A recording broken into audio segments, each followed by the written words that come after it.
Hello there, welcome to Camp Video Games. This is a podcast that reviews video games and their multimedia adaptations. And today we are 3 episodes deep into our discussion of The Legend of Zelda, Ocarina of Time. I'm Junior Camp Counselor Sean. With me is Counselor Josh. That's right. I'm here as always, campers, with the advice you need to keep camping safely. And actually, this week, I just want to let you know, anytime you see a really big fish and you go, I wonder what its belly looks like, just feed it a smaller fish. And there's always a bigger fish. And then you can safely explore inside its belly as long as you want. You will not be digested by any juices of any kind. You might even meet a princess. Yes. Only if your spirit is true. That's an important detail. Yeah. Or if you're right with God. You suckers like Derek, who I know you do a little bit of petty shoplifting on the side. Spirit's not true enough. Don't try it. You will be digested by whale belly juices. That's so true. so true, dude. It's so Derek. that little. I'm gonna kick him out of camp soon. Anyway, we're talking about Ocarina of Time still, and we left off at Dodongo's cavern. Dodongo. Yeah. What happens between Dodongo's cavern and our next stop, which is Zora's domain? Actually, before I toss it to you, I do kind of like want to take this as an opportunity to point out how, like, I didn't quite comprehend just how direct the directions in this game were. Because like from Navi and from all the NPCs, like kind of telling Link where to go next. Yeah, specifically Navi, who's just like, we should go to Zora's domain. Like, after you finish each thing, she's just like, I got a hunch about this place with like no context at all. Well, you know, I was thinking about the role that fairies play in the lives of the Kokiri. Mm-hmm. And okay, so what we know about the Lost Woods is that any Hylian that wanders into the Lost Woods is going to eventually be turned into a Stalfos, which is like the zombie skeletons that fight at night. And I wonder if the Kokiri are protected from that curse somehow. Maybe because of their like symbiotic relationship with the Deku tree, but secondly is because maybe the every Kokiri has a fairy, and maybe that fairy is some sort of like spiritual ward from the Stalfosification. I think it's like, it could be part that and part like a fairy is tuned to like what's on the wind, you know, like what's the story throughout the world, what's safe, what's like they have sort of a fine antenna for where trouble is in the world. Because like we've met at this point in the game, we've met a great fairy. You get your magic power at the top of Death Mountain. That's your first great fairy that you meet, and the great fairies have seemingly direct connections to the 3 goddesses that are responsible for the creation of Hyrule. And these fairies are like, they're like sub great, you know, they're not great fairies, they're just fairies, right? So they seem to, they are in tune with the creator goddesses of this world. And the fact that a fairy's gameplay function restores your health if you die. Yeah. So it is like, it's like it's not reincarnation, but it's rejuvenation, I guess. This is the part of the conversation that if my wife was here, she would just like insist that I hand her the microphone and just talk about how, like, of course fairies are in tune to the goddesses, you idiots. Right. Because they're women, okay? Yeah.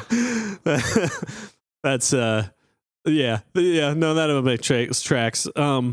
Because I believe we left off with, Dodongo's cavern, and we talked about the Great Fairy to get the spin attack. Charge attack.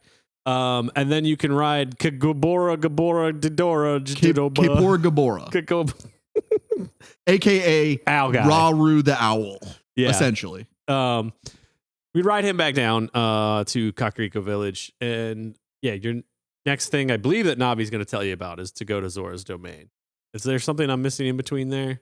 No, I think that's all. That all checks out, because you need to go to Zora's domain, which is the source of water for all of Hyrule. I saw a funny little detail about that. All of the water starts in the pool where Jabu Jabu resides. Mhm. Jabu Jabu is a giant whale. Oh, we'll fish. meet Jabu Jabu we'll get to hard. him. But all of that water passes right under King Zora's butt. So his butt cheeks are like the Brita water filter for all of Hyrule. Everybody drinks King Zora's bidet runoff. That's the general consensus on cleanliness of water in Hyrule. Good to know. Although this does bring up something I've been like thinking about in this playthrough of Ocarina of Time, and I've been doing a lot of comparison to Breath of the Wild of the world design being basically like, if you zoom out, it's just like a big spider with like Hyrule Field is the belly, you know, like everything is just a corridor that branches off from Hyrule Field. And while there are warps between them, it is not like a open space where everything connects. It's just like they built Hyrule Field, and then they're like, all right, we're going to have stories that branch off through the Zora's Domain corridor. And you feel it as even more extremely in this portion of the game when you have to like follow the river up to its source, which is Zora's Domain, than you did in like Death Mountain, where you kind of wind around a little. But it's like, that's truly the design of the whole game. Everything is just, here's a corridor that way, here's one this way. It's built in the remnants of a level-based game system where, you know, the first Legend of Zelda, very similarly, it's like, you know, it's just this big sandbox that you can play in, but then you find the temples or the dungeons, you know, scattered around, like buried under usually the ground, and makes for a comprehensive feeling, but it's all very much segmented. Right. That's what I was going to get at. It's like kind of a clever way to make it feel open world when it's really not. That's right. Yeah. Okay. So Link just got the Goron's Ruby. That's the red stone. And so he's got 2 out of 3 of the spiritual stones needed for something at this point, because Zelda's not, I don't think she quite knows what he needs these stones for, but she knows more that MacGuffins. They know that they don't want Ganondorf to have them, because Ganondorf is going to these levels and these killing corridors and killing their sacred beasts, and in an attempt to collect these spiritual stones. We don't know their true purpose yet, but we'll get there. Right. So with the Kokiri Emerald and the Goron Ruby, he's like, I need to finish this set. I need to catch them all. Gotta catch them all. And Zora's Domain is the next stop. You've got this fun little, like, it's kind of, I wouldn't describe it as a gauntlet at all, actually. It's just you've got to work your way up the river. You're like a salmon going upstream, and it's clear that like the Zora are not like open for business, because you have to play Zelda's lullaby at a waterfall in order to enter the kingdom, which means you got to prove that, you're like, one of the king's men. Yes, exactly. Yeah. They don't want to talk to nobody if they're not associated with royalty. And that's been the case with Darunia as well, where you had to play Zelda's lullaby in order to get into his room. But then he had to play Saria's song to get him dancing and feeling better and less depressed. Yeah. That one was like a little, that was a little bit more of a clunky scenario to work through. Like, okay, you got to play one song. I go learn another one. It's just kind of like, okay. But this one, it's as simple as like, oh, we've been here before. We see this symbol. We know. We play Zelda's lullaby.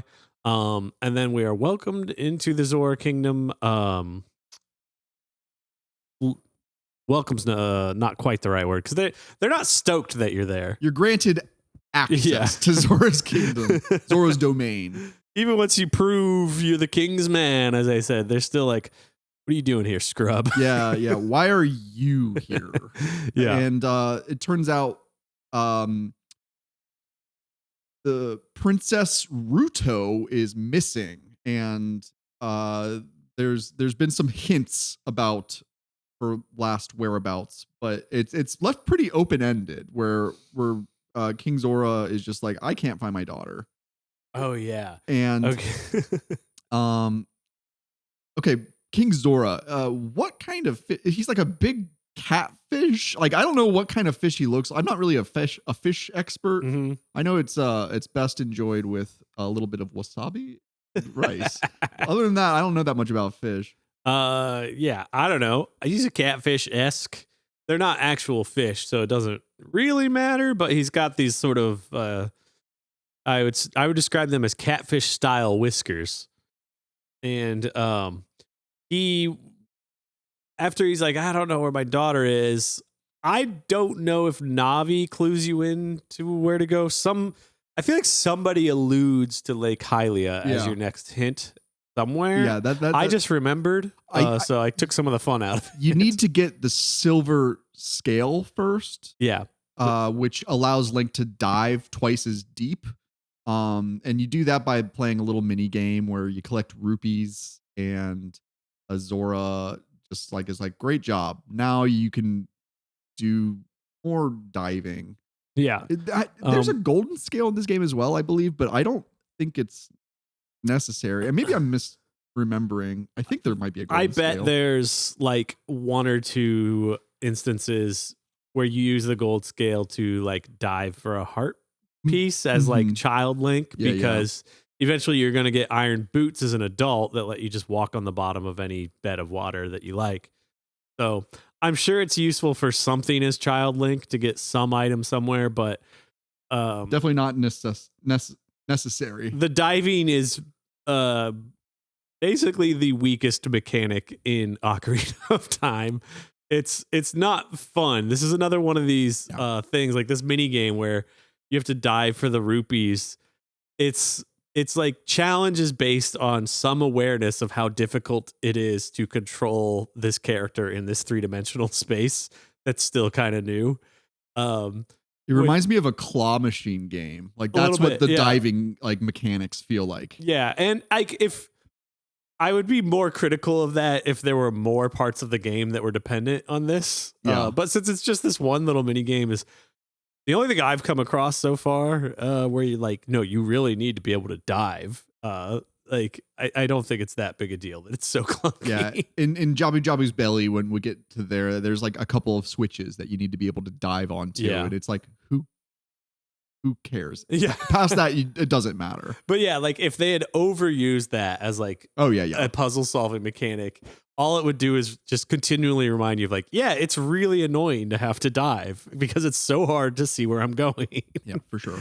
So like I got this in one try, but it's a little clunky. I think crane game's a good way to describe it. So then once you have this scale, You're able to then go to the warp quote unquote area to Lake Hylia Mhm. that's accessible from the right next to where you did the diving game. There's a little tunnel that you can now reach with the silver scale, and that'll take you straight to Lake Hylia. yeah. And then when we get to Lake Hylia, Navi sees a bottle okay, in the Navi water. clues you to Yeah, it. she's like, "Hey, Yeah. there's something. Let's get that thing." And the bottle has what is that police song? Message in a bottle. Yeah. Man, I really dislike the police. Really? The band. Yeah, I truly I don't like their sound. I don't like their vibe. I don't like Their name. faces. Yeah, I don't like their name. But anyway. But Rudo sent a message basically being like, "I'm in Lord Jabu Jabus Belly. Don't tell my dad." Yeah, and it's very confusing that like I guess we technically see how these waterways work, but that it would make its way to Lake Hylia is a little odd. No, it makes perfect sense, buddy. It's just divine intervention. Yeah. No, because the no, water, I get like how it's all connected. the It's bottle just- would have gone right through Daddy Dearest cheeks. He wouldn't have thought like, yeah, hey, what's that under my bum? He's like, I'm used to it. I don't even feel it anymore, man. I think he's just like so high and checked out. Yes. That's like things are just flowing by him all day, and he's like, yeah, whatever, dude. Hell yeah, I'm so drunk. Yeah. All the adults in this game are drunk all the time, is what Yeah. I'm learning. Hey, me too. Yeah. Especially What's that guy on the ranch? Malin. Malin. Yeah. He's got like a Milk drunk he's all got day, like every an day. opiate problem, I think. Every time I see him, he's passed out. He's got that fence lean. He's got the lean, dude. He's like a guy sleeping on a park bench, Yeah. just waiting for a fix. Poor guy. Narcan, keep it in your car, Yeah. folks. Even if you don't do drugs, keep Narcan around. It could save a life. Yeah, I ran into this once. Like it was literally New Year's Day. I don't know why I'm telling this story. That's It'll okay. be real quick. And like, my girlfriend at the time and we went into this, like, the one place at the market that was open for breakfast, and there was a guy just like huddled over a trash can that we're like, he's hungover and throwing up. And then we ate and came back like 45 minutes later, and he was still there. Oh my God. Yeah, and we just called and reported, and I think the fire department showed up and blasted him with some Narcan or something, or just like got him hydrated or whatever he needed. But like, it's you just see that lean. Also, there's like in our neighborhood, there's like I think somebody at the top of the street who's like dealing or something. And I describe it as it's like watching the reunion in Final Fantasy VII. Oh, Jesus of just Christ. like guys just like lurching up the street, like Sephiroth. fentanyl Reunion. It's weird because like I'm not on a street that's like people just wandering the city would come down this street. No, it's because a horrible street, actually. like No, in like, terms no, of the because elevation. there's only more neighborhood if you go up to my street. Yeah, There's yeah, no yeah, like yeah. connection to a business district of any kind. There's no bus stops. So it's like the only reason to be going up my street is because you're going to a residence at the top of my street. Right, because you're on a pretty significant hill here. So no one's like That foot too. traffic is going to be like, let's go there. Yeah. So it's like all these guys just doing the lurch up the street that you're like, well, there's somebody got something for you up there. Yeah. Anyway, back to Zelda. Well, actually, he's just giving out Lon milk. Yeah. Get your free bottle with it. Dude, so milk drunk. I love it. Anyway, you can ferment milk. And gross. like you can ferment the available sugars in milk and make an alcoholic drink out of it. I remember they did that in Game of Thrones. The that sounds so the gross. Dothraki, which are basically the Gerudo of Game of Thrones. Anyways, once we We get the bottle, which is one of 4 bottles that Link can get throughout the game. You only need the one. It's good to have at least 2 once you get to the ice dungeon. Later. I just had that experience. And then when we deliver the letter to Lord Jabu Jabu, or not Jabu Jabu, to King Zora. Zoran. Zordon. King Zora. He grants us passage by wiggling forever. The funniest, funniest part of this game. Which I thought about, like in this playthrough. I was like, I guess, like, do you think they felt like they had to show this, like that if they just did like a cutaway and suddenly he was moved, people would be like, "Hey, how did that happen?" I don't know. Like, why did they need to show it? And I get why it's so slow. If you're It gonna reminds show me it. of Darunia dancing to Saria's song, where it's like unnecessarily long, but it's trying to play for comedic effect. That's I true. believe. I think, yeah, that's a good point, because it is. I get a kick out of it. I think it's hysterical to make you sit there for that long. It's the only reason I'm smiling today. The same.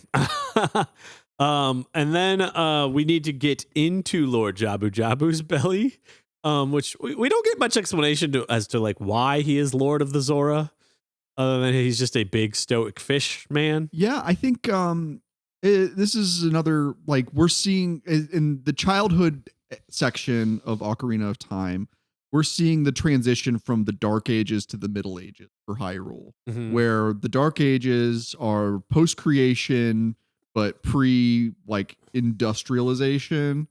And it's much like in Princess Mononoke, where the humans are killing all of these like ancient gods and demigods just so that they can take over their domains. Yeah. And with this one, it's interesting because, like, I was thinking about the roles that these 3 childhood temples play. Whereas, okay, the Deku tree. The Deku is the father figure for the Kokiri children. Death Mountain is where Link gains a brother with Darunia. Mm-hmm. And Jabu Jabu, as we'll talk through, Link gets a wife. And He sure does. it's just like the stages of development for a young boy. Yeah. And to your point about the sort of protection of the natural, like the old gods that guarded nature, they each have an element of that, in that, like, the tree is the life of the forest, the Dodongo cavern is the source of the best food. Jabu Jabu, we don't get as clear a signifier of like what his purpose is, other than like he's just the lord of the water. Yeah. I think he's just a protector. He sits at the throne of the top of the source of the water. Yeah, like protector of some kind, I think is the best summation there. Maybe it's like when you're like, how do I say this? Farmers a lot of the time put copper wire or copper tubing inside like water basins for, like, for watering your animals, like cows or whatever. They need to drink water, and you put copper in their trough, and it helps reduce like algae production. Yeah. Maybe Jabu Jabu is like an antifungal. Yeah, like similarly to the Deku tree, like there's some symbiotic relationship here to this element of nature. Yes. And it seems like a benevolent, like it doesn't seem like conscious in the way that, like, like the Zora are like humanoid, like fully aware of what's going on. They have a language. Mm-hmm. Whereas Jabu Jabu is just this big, old, just seems like a normal kind of fish, except for its guts. Yeah. Man, okay. The belly of Jabu Jabu is so gross. So gross. And like I was playing it yesterday, just like reminding myself about the layout of this place, and it's just like, ugh, like you're like, it's like your bacteria going through this monster, and like you're like go through its esophagus, and like all I was these, like, just thinking ulcers. about in this remake that I'm playing, these doors that are actually sphincters. Yes.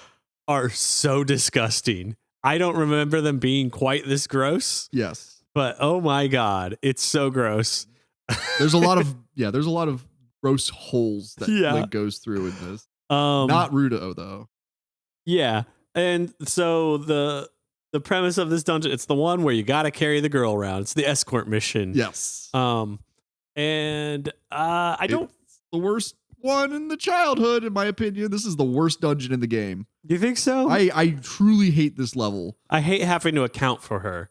And like, I think I ran into this like pretty much immediately, where you find her, she dives in a hole, and then like you have to use her for, like, carry her around and use her for puzzles. Yes. And like if she's like, you could replace her with a wooden crate in certain puzzles, where it's like she's just as good as a box. Yeah, eventually you have that puzzle where it's like, oh, Ruto's not here. What else is the similar weight of Ruto? How about a little box? Anyway, but like the way you can accidentally leave her behind and then she resets to a spot and you have to go back there to get her is quite frustrating. Yep. It's like every other dungeon has some very frustrating portion of its navigation that drives me nuts if I screw it up. Yeah. But this is the dungeon where Link gets his boomerang, which turns like it reminds me of the relationship, the relationship between the boomerang and the slingshot reminds me a lot of the relationship between the bow and arrow and the hook shot in Link's like thing. Cause like he first gets the hook shot as an adult. We'll get to that probably next episode. But like once you get the boomerang, the slingshot becomes a lot less useful or necessary, except for doors that need to be shot with a slingshot seed. Yeah. But other than that, like it just like the boomerang just replaces the slingshot in my game play experience. Yeah. And I don't know. You're just going through and you're like fighting jellyfish monsters and sentient bubbles and shark piranha. It's a really gross dungeon. I can tell you that much. Yeah. I don't have too many like details to like zoom into throughout the dungeon. Like you already talked about the the frustrations of like the weight based puzzles, which like I didn't have any trouble with any of the childhood dungeons in this No. playthrough. There was minor amounts of backtracking and going, oh wait, okay, yeah, I got to do this, or Right. whatever. They're all quite straightforward, and then it's like when we get to the adult dungeons is when it's like, okay, now I'm getting lost. For the first half of the dungeon, you really can't like attack anything because everything's like invulnerable to your slingshot or your sword. Like this Yeah. is why I guess this is the first place in the game where like electricity comes into play. And yeah, like if Link tries to attack one of those jellyfish monsters, I like knowing the names of the different monsters. A Bari, a gelatinous mass capable of delivering a fatal shock. Yet like you can't hurt them, but you know what you can? You can throw Princess Ruto at them, and that Oh, will really? kill them, which I truly appreciate because that's how I started playing it. Where I was like, I wonder if you could just like beat Ganon with Ruto if you could like throw her hard enough at him. Yeah. Yeah, and the general premise of this dungeon is that there are electrified like sort of tendons running Yeah, through what Jabu are Jabus those things? belly They're so gross. that like they're color coordinated, which I didn't clock I think so much as a kid as I did in the remake. Sure. Which this will come up again later, that I think there were I think there was some yellow paint action done on this remake. Nice. Where like there's things that like the color contrast is just cranked up a little more in a dungeon to make things more clear, or there's like color patterns added to things. You could tell me if I'm wrong here, that like I think the color coordination of those like tendons that you have to break with the boomerang is a little more pronounced in the remake that I'm playing. Yes, I believe they're tentacles that are connected to the final boss. Oh, interesting. Because like this is much like with the Deku tree, Ganondorf has corrupted this sacred beast by putting a virus or a parasite inside of it. And like with Queen Goma, you're seeing spider webs and spiders all throughout the spiders are the only enemies that you really fight in the Deku tree. And I think they're all coming from the Queen Goma source. So these tentacles that are barring your way, or should I say barnacling your way? Stupid. That's so stupid. I'm sorry. Patreon.com/campvideogames for more of that. So that's just all connected to the final boss. Yeah. And so there's like this sort of forked hallway where you'll basically learn, these things are connected to these hanging tonsil tentacle things that you need to break that are attached to a color coordinated other version of the tentacle. And you just kind of keep smashing through those until eventually you're at the boss, basically. Yeah, it's again, this is my least favorite dungeon in the game, which I think says something. We'll get to another one later. This game's not perfect, folks. Yeah, it's not. It's a great game. It's a game that I could play for the rest of my life. I mean, once or twice. This is coming from a guy who's played it multiple times in the prep for this podcast. Yeah, I'm thorough. Yeah, I like doing homework. I do too. I just don't have the time for it as much. But I also like conceptually think this is an interesting dungeon. Like this triggered a memory for me as a kid, like when maybe a friend or two had played ahead. Yeah, and we're describing, like there's, oh my gosh, have you gotten to Lord Jabu Jabus Belly yet? Like the third dungeon? And I'm like, belly? Like something about the word belly was so like triggering for my imagination of what could they possibly mean like that. There's no way there's a dungeon inside of a something's like a living thing. Yeah. And then you finally get there, you're like, oh no, it's literally like in the belly of a whale. It's very humorous though, the way that like you see how big Jabu Jabu is from the outside, and then you go in and it's just like it's like the Shining like mansion, like the hotel. It just keeps like sprawling. That does not check out like at all. The architecture does not stack up against the reality, but that's okay. That being said, I think this game does a good job of Jabu Jabu. A good Jabu Jabu of sort of the idea of abstraction of like, Oh, yeah. no, the world's probably bigger than this. Like I talked in one of the first episodes about how like much you really, now that we have bigger open world 3D games, you feel that sense of like, oh, I'm in a tiny little box. Right. But like, like running from say Hyrule Castle to Zora's Domain is quote unquote like a full day. And it's distance wise, if we look at the scale of young Link, it's maybe 200 yards from the castle gate to Right. like Zora's Domain's gate. Right. But they just hide so much stuff in these corridors that you're going to come back to and revisit and poke at, that it does feel big and lived in, which is something I think like the best open world games like have learned how to do in some regards. Like for some reason, like the Yakuza series coming to mind, which is like it reuses the same neighborhood over and over again, but like there's just so much dense stuff to poke at that it feels big and it doesn't feel redundant. That like, oh, you use the same map, like the way people complained about Breath of the Wild versus Tears of the Kingdom. Sure, but such a different experience. Right. Yeah, like they just create a different experience by like densely packing things to do into that space. I follow that. Which like this game I think is a very early prototype of it, because like as I've been playing through it, like especially the dungeons, I've been thinking a lot about like Tomb Raider. But like Tomb Raider, it's like everything in the dungeon has like one purpose to move you forward, whereas like especially the open parts of Ocarina of Time, there's like, no, you'll come back to do a puzzle to get a heart piece. You'll come back to do a puzzle with like the magic beans where you're going to get the thing that'll transform it later as an adult. Once you get the next prerequisite item in order to access that area. Yeah. Well put. I like that a lot. I don't like this dungeon. Yeah, still don't love this dungeon. I think it's also clever. It's creative. Ruto as a character, I mean, she looks nothing like her dad. She looks more akin to all the other Zora that you've seen swimming around, which is just like, it's like they've got a fish head with a people body. Yeah. Like it's like you could just cut the head off and that would be a fish. And then the rest of the body is just like a smooth, like dolphin person body.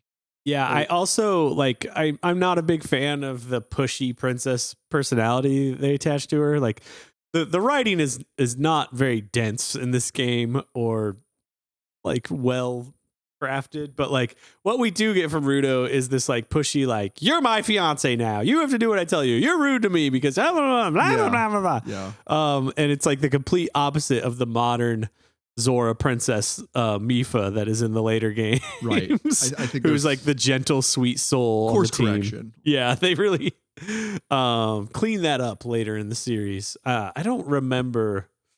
Is there like a sort of a Zora princess storyline through all the other 3D Zeldas?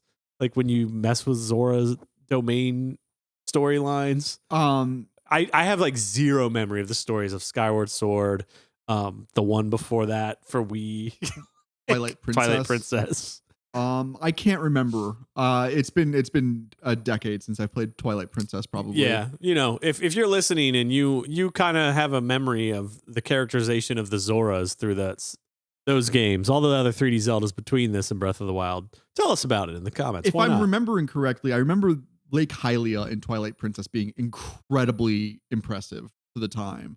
It was like so large and deep and just like imposing in its own way. And there was a fun mini game that you could play right on the lake. I forget what it is, but the Zora.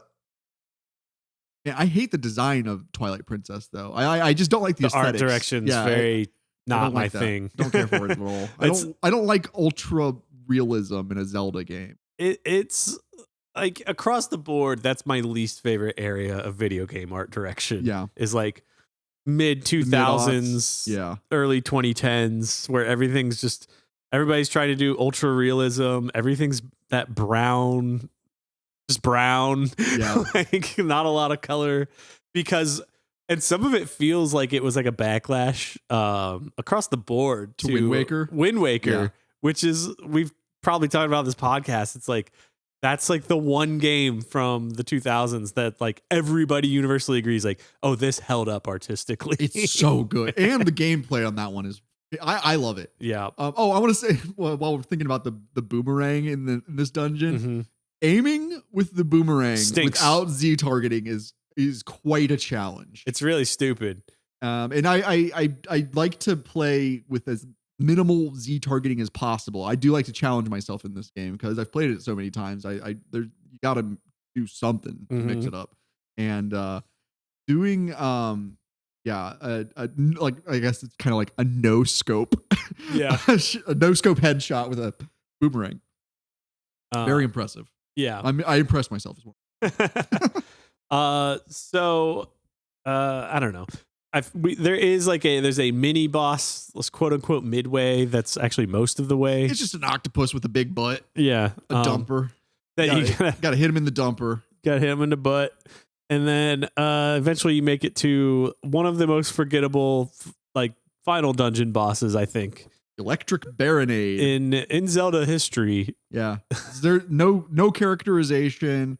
It's like much like the water temple boss, where it's just like a non-anthropomorphized like monster that's just like it's not spectacular. What is a baronade anyway? I don't even know. But it's just like a collection of cells with like electrical antennas. What's going on here? Yeah. It's gross. I don't know. Yeah.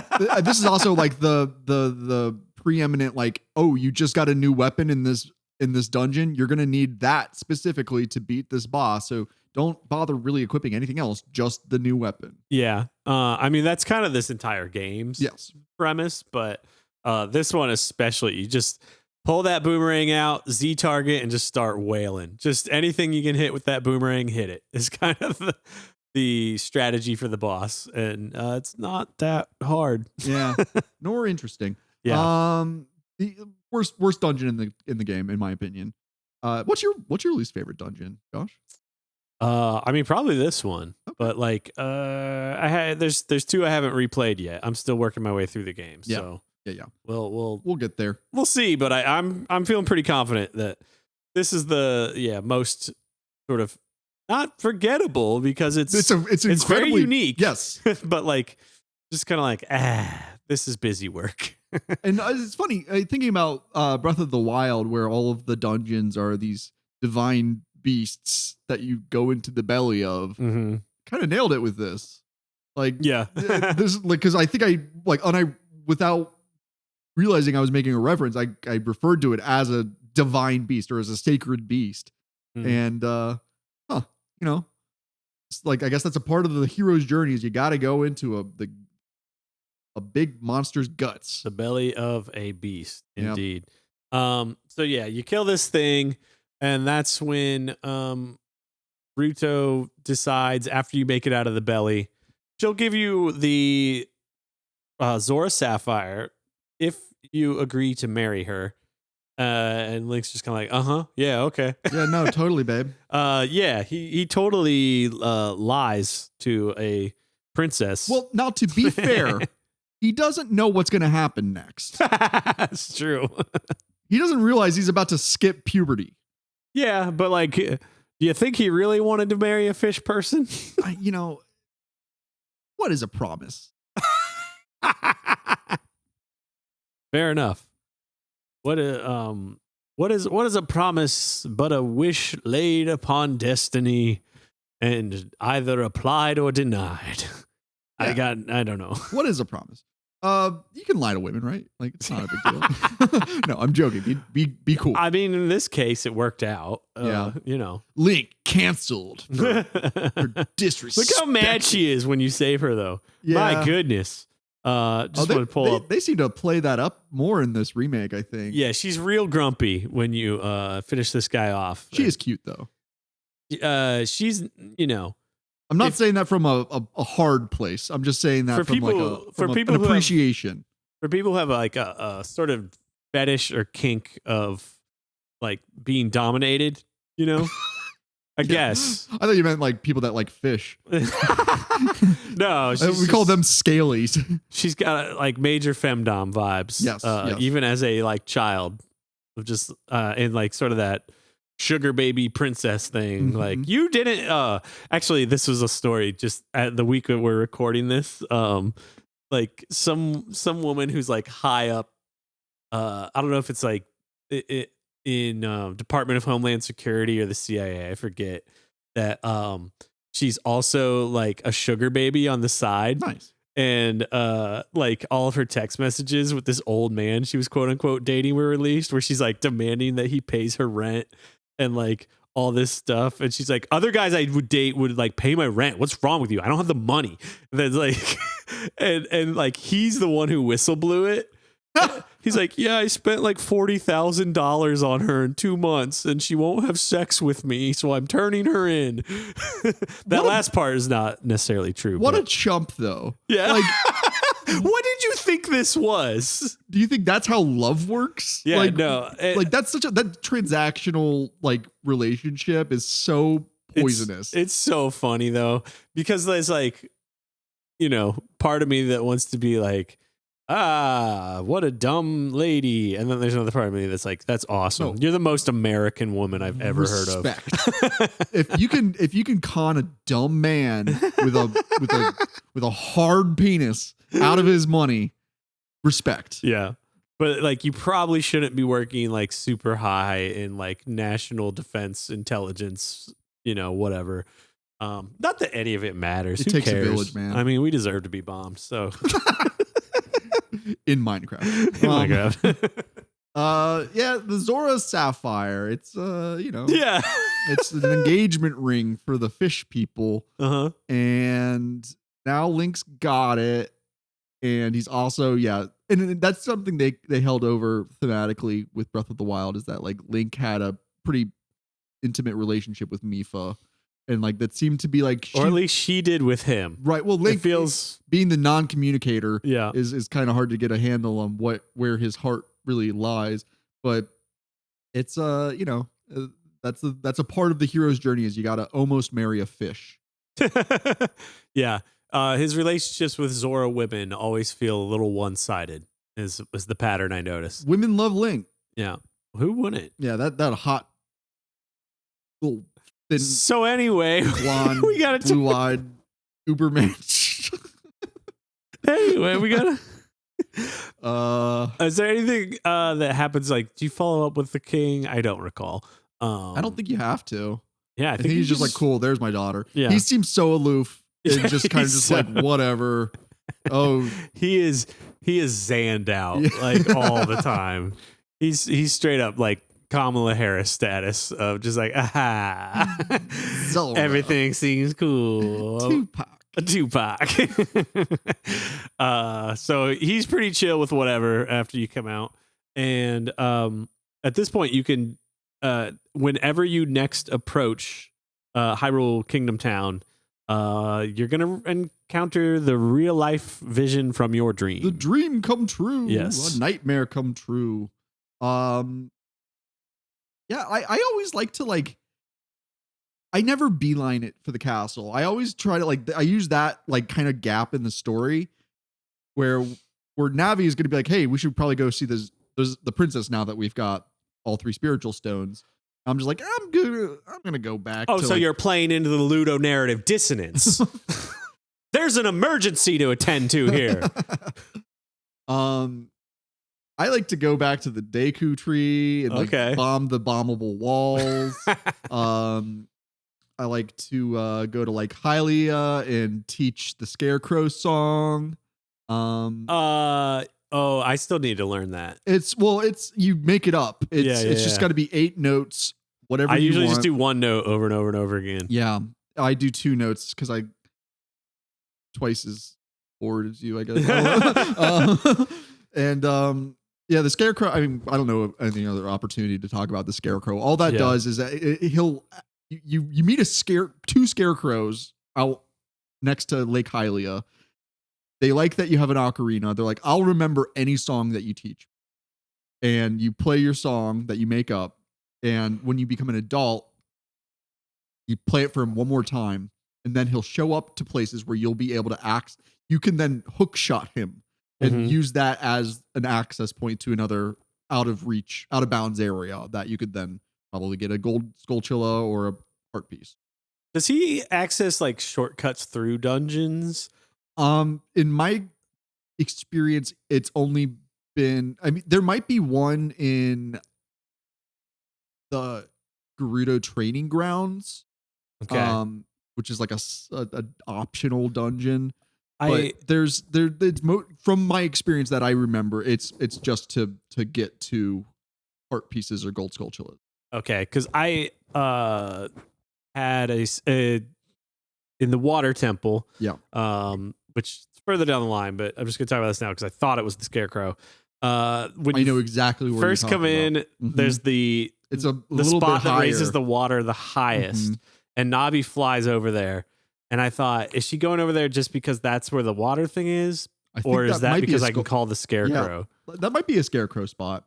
as like a shortcut to that one, which you don't need. Like, it'd probably further confuse you to use that or try to go that way. Yeah.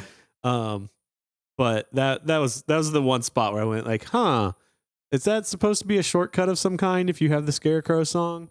And then as I went through the temple, like I said, I was like, I don't think it would help even if it is. So anyway, as Sean, I don't know if he found it, but he was looking it up. It doesn't matter. Well, eventually you got to go to the Hyrule Yep. Kingdom Go town. back. Zelda and Impa on a horse, and they're on where do they go? Like they Just beeline- away. It seems like they kind of go toward Lon Lon Ranch, but it's hard to say without watching it in real time. So let's do that together, Yeah. folks. I mean, they're heading south. And it doesn't really matter further than that. We just assume they fled. They fled somewhere. They fled, and Zelda has the arm of a MLB Yeah. pitcher. She chucks that Ocarina of Time into the moat of Hyrule Castle. Which is upon like further reflection, almost one of the even more MacGuffin-y than anything else. It's like you already have everything that you would need. Like, why does it need to be a special ocarina that plays the song It's the to get into the Ocarina temple? of Time. It's just like, okay, why not? Like, there's no challenge to getting the Ocarina of Time. You just have to have seen her very clearly throw it into the water and then go dive and grab it. Yeah. I see it as like Saria's Ocarina is like, that's like your Kokiri sword. Mm-hmm. The Ocarina of Time is the Master Sword. It's like, it's your like, you get your fancy car when you become 16, then you're technically an adult. Yeah, like they could have just given it, I don't know, some kind of feature like autoplay songs you've already mastered or something. Oh, like that's when you the upgrade modern it. gamer thinking of it. It is a little, but like it's just like there's truly no difference in the use of it. Like once you have it, that it just feels a little silly to upgrade your ocarina. Right. I mean, the only songs that Link can, because you can play with the normal ocarina, you can learn the Sun Song. You have to become an adult to learn the Song of Storms, and then Zelda's Lullaby, Epona's Song. I think those are the only songs that like the original ocarina. And I think that the Ocarina of Time is what also enables you to play certain songs and warp. It's a magic ocarina. You've already had a fancy or a normal ocarina. Now you got a fancy ocarina. Yeah, and I'm just still kind of harping on like, but mechanically and like game progression wise, that's all locked behind other things anyway. Right. That it's like, why does it need to be a different ocarina? Because It's not that big a deal. It's just, blue, Josh. it is blue. It is titular. It's cool. I just noticed that this playthrough. I was like, wait, why? Yeah. I don't know. And then Link just immediately gets rid of his like memento from his lifelong friend. Yeah, he just leaves it in the river or what? I guess. I don't know. He's like, I can only carry one ocarina and 20 bombs and 2 swords and 3 shields and an iron boot. I can only carry one ocarina though. Mm-hmm. Yeah, and then we get a prophecy from Zelda foretelling that like you won't have this ocarina until I'm gone. She just has how does she do that? A knowing prophecy of something, and then communicates the Song of Time. Song of Time, yep. Which is like, as adult Link, this is our way to unlock things. Whereas before it was Zelda's Lullaby. Now that we know the Song of Time, of course, we can enter the Temple of Time to move on to adult Link. But there's also going to be like bricks throughout the game that. Oh yes, the blue stones. They have the design of the door of time. Everything's the of time.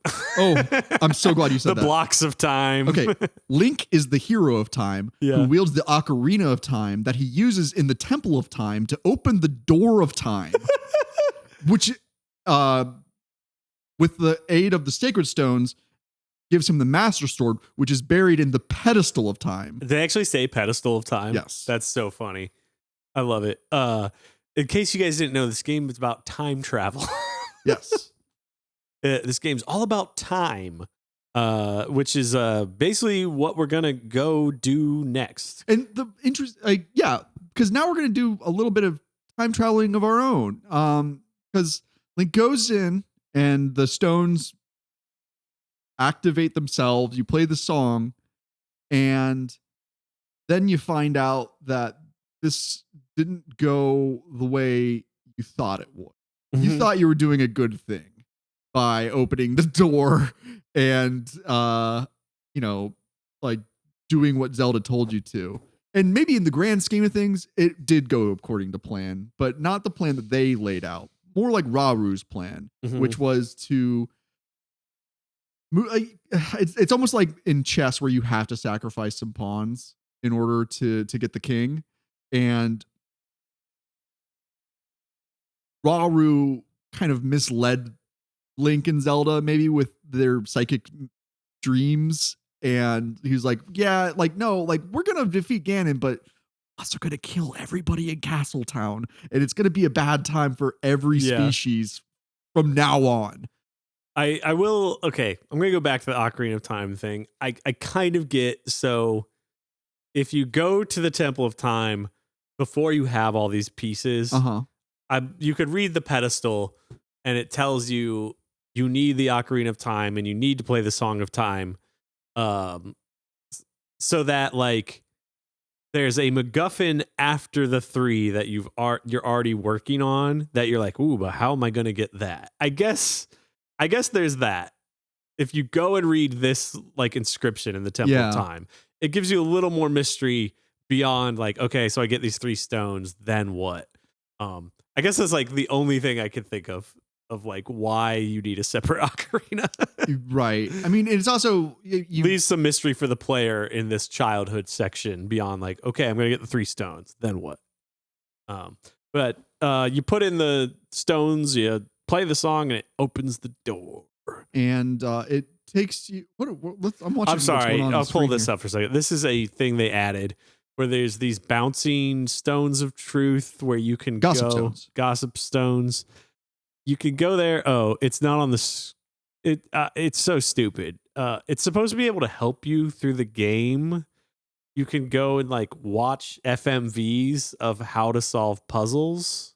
No, and it's just very stupid. It's a bad addition. Yeah, that's weird. I have only played a little bit of the 3DS remake. I see. Okay, no, that's stupid. Yeah, screw that. Let's get back to the real story.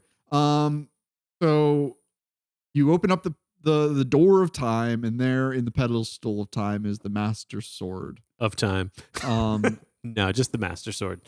So it's such a solemn moment, right? It's like I always, as a gamer, I always walk up to I did sword. the same. I did the same meeting Zelda. I did it here, I think. We'll find out in a second. And I did it meeting Epona for the first time. I was like, no, I'm walking. I'm doing this. I'm hanging out in this moment. I'm like an altar boy right now. I am exactly the same. I have like reverent moments in games where I slow down on purpose. I'm like embarrassed for both of us. No, I'm running. Now. I'm running. Oh, you fraud. Yeah, I was in a hurry at this point, apparently.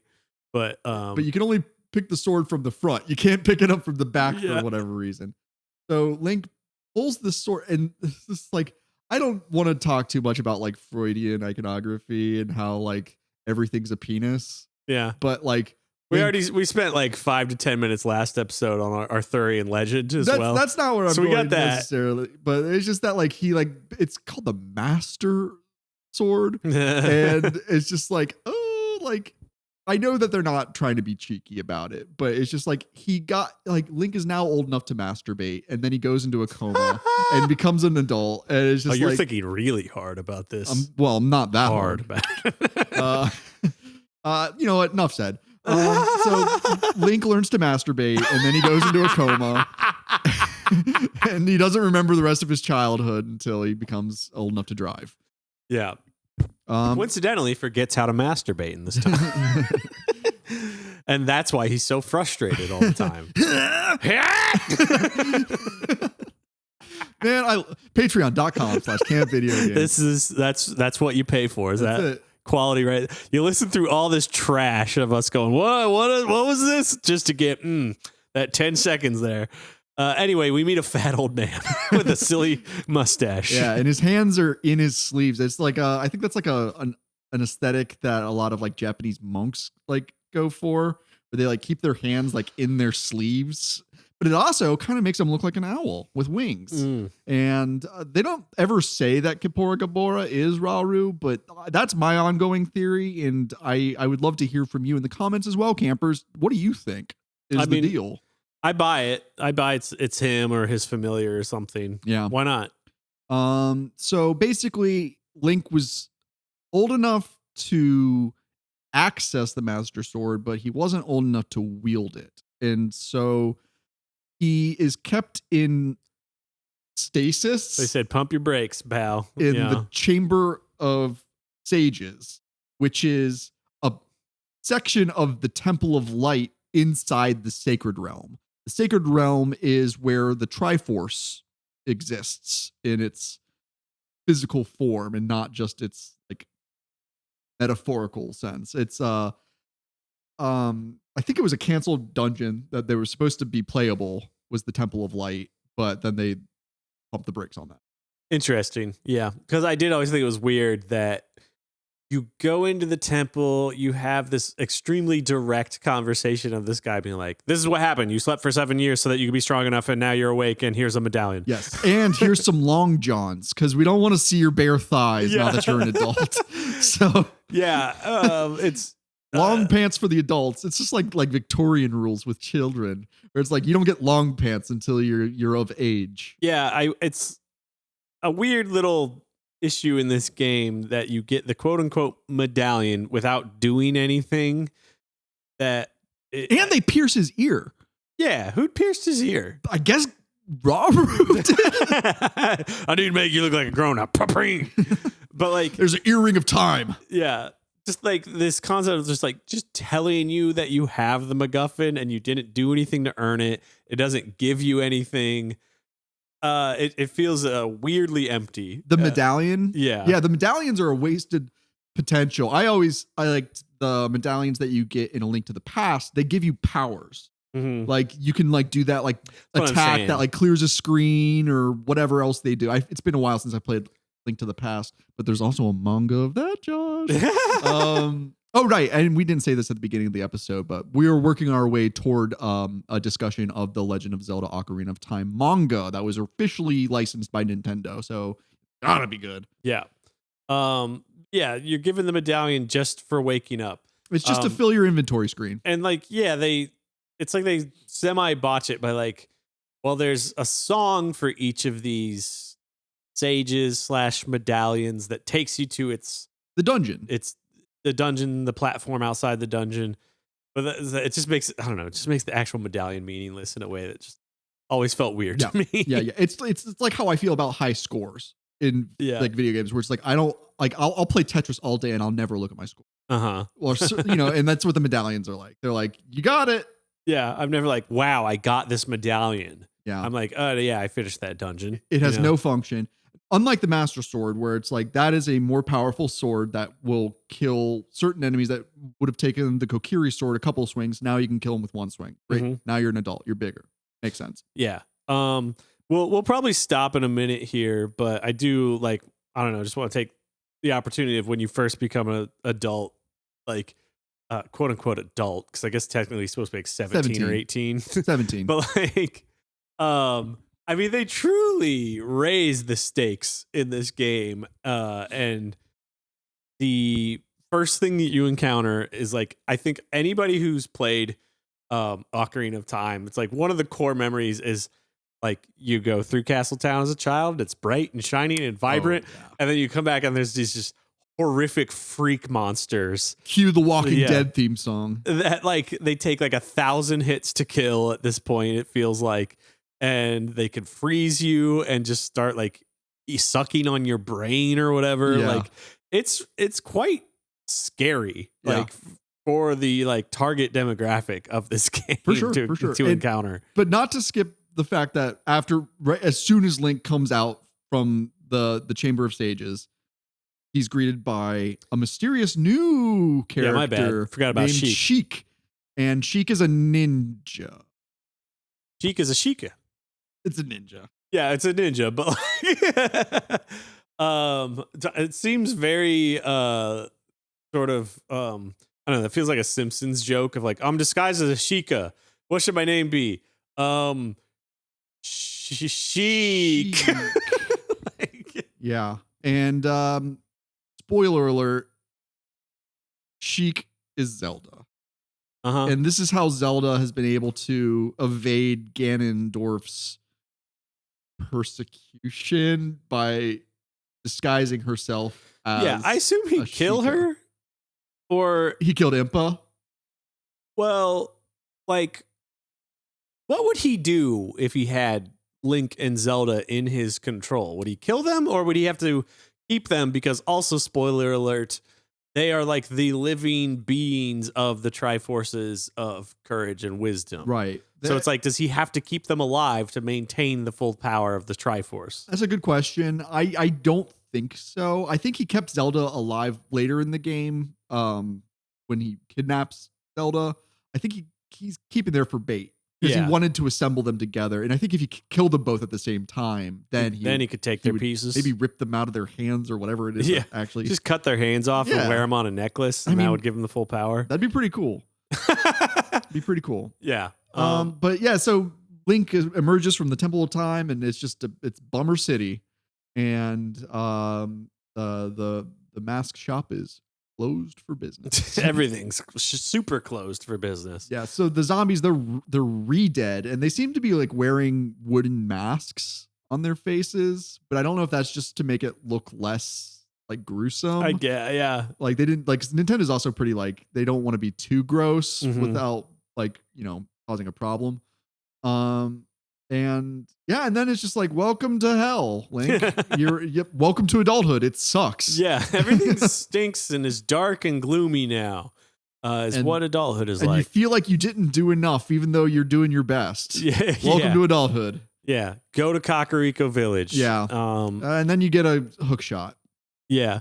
I mean, the visit to Kakariko Village is interesting because there's all kinds of things you can start poking at on this first visit back to Kakariko Village. You can, I don't know, maybe we should just save this for next time. I mean, you could discover, like, it seems most people from Castletown have like taken harbor there, that 100 yards away from the castle is perfectly safe. Yes, for some reason. Which again, it's like, this is zoomed out abstraction. We just assume like, no, it's several miles away or whatever. Yeah, it's like they're refugees of Castletown. Yeah. And we'll get to, but we'll go through the full Kakariko experience next time. We walked our way through Zora's River and the domain and Lord Jabu Jabu's guts. And then, a little weird time travel. And I think the interesting thing, about the time travel before we close up is just that like it's this closed loop time travel where Link unsheathes the sword and then is basically warped 7 years into the future. And after a while, you can put the sword back in the pedestal and it'll just take you right back to that moment that you first unsheathed the sword. And that's all that's the only, he has no control over that. Like, it's not like you could just be like, could I go back like an extra week? Yeah. And then just like kill and Ganondorf. just like warn everybody. Yeah. Like, but that's where the what ifs of time travel can make you go insane. Yeah. So And luckily, we're not going to go down didn't that give us that rabbit much hole. freedom. Yeah.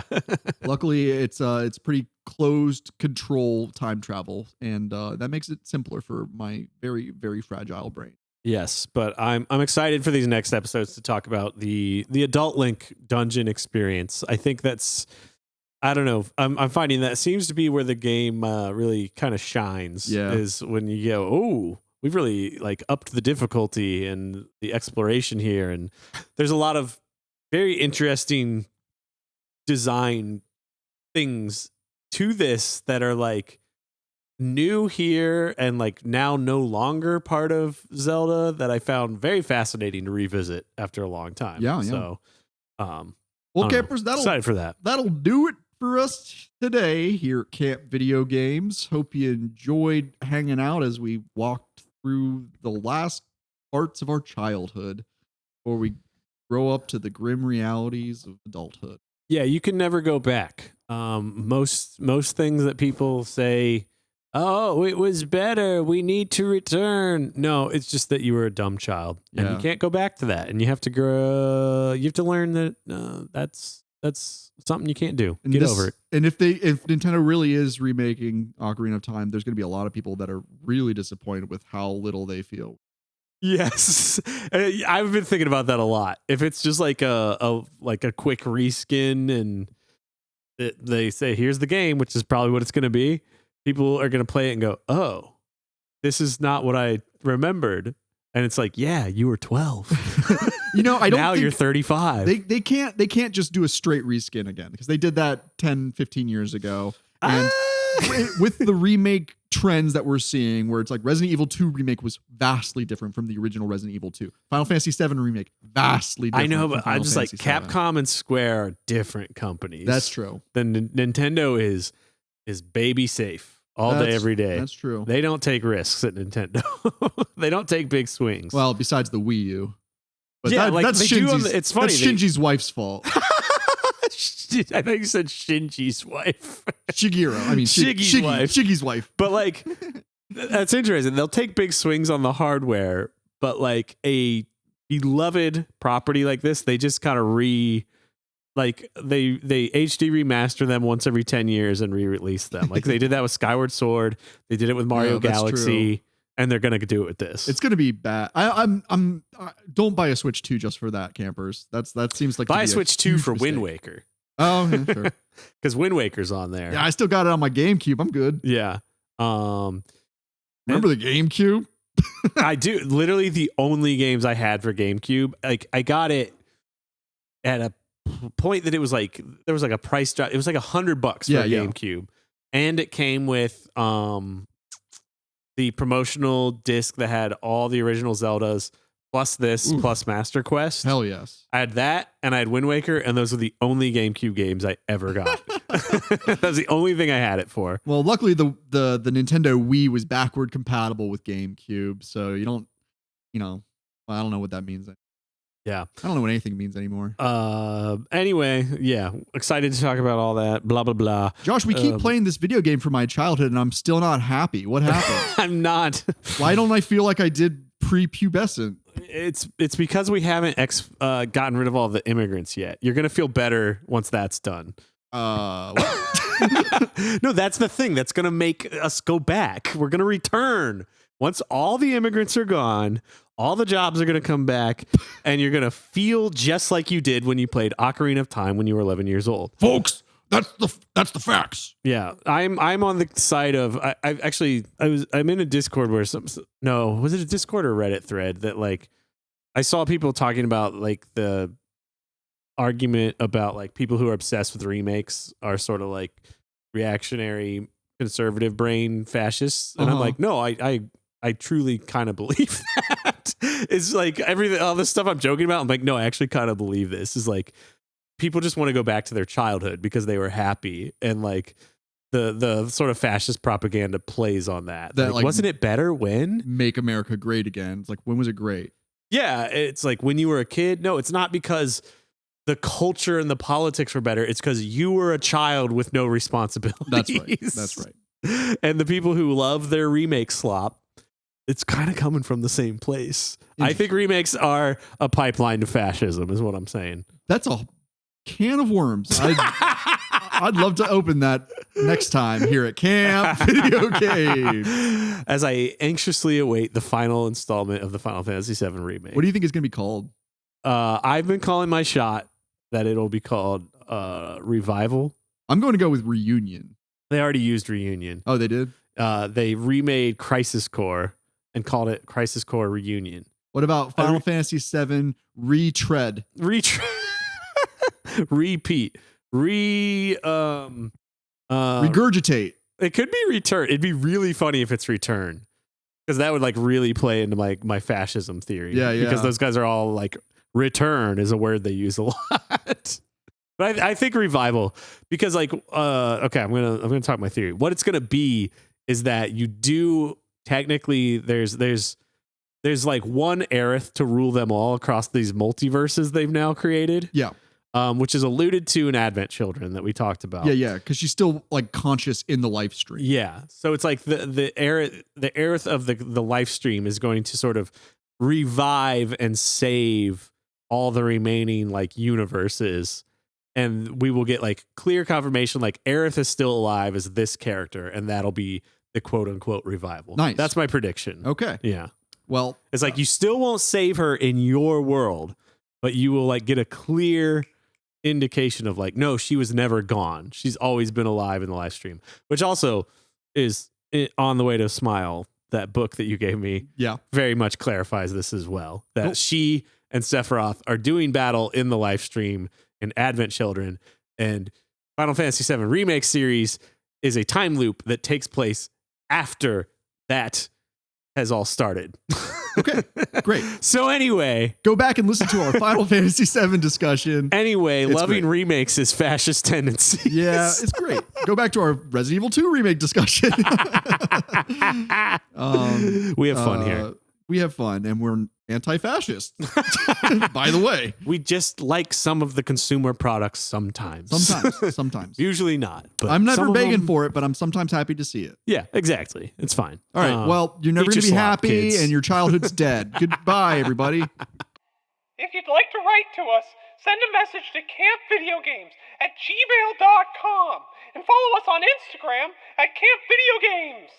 If you want to become a real happy camper, you can support Camp Video Games on Patreon.